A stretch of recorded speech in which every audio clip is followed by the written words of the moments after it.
如果你屋企隻狗有嚴重護食，點算好？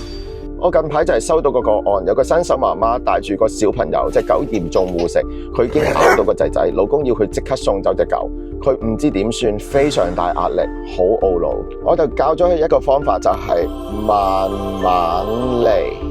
第一步，如果你隻狗仔對食物比較緊張，我哋唔好咁快行埋去，我哋擺低先再叫佢行埋去。OK。第二步，等佢放鬆戒心，我哋要放鬆自己個人，放鬆晒自己，慢慢行過去，等狗仔感受唔到我哋有任何嘅惡意。但喺我哋行近嘅時候，如果狗仔發出低鳴、咿牙或者定格嘅狀況，我哋要行後一步，俾翻個空間狗仔，我哋再重複練習，等狗仔可以放鬆翻。當練習到狗仔處於一個放鬆嘅狀態，冇任何低鳴或者警告嘅息怒，我哋就可以準備一啲比較吸引嘅食物，用我哋嘅手加食物俾佢，等佢知道其實我哋嘅手出現係會有好事發生。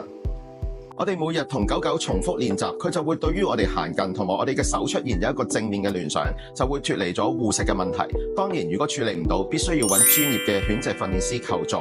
你屋企隻狗狗有冇同樣嘅情況？記住護食唔可以拖，要盡快處理，如果唔係後果好嚴重。想知點樣分析狗狗身體狀況同埋護食點樣處理？我呢度有個詳盡嘅教學，留言護食即刻 share 俾你。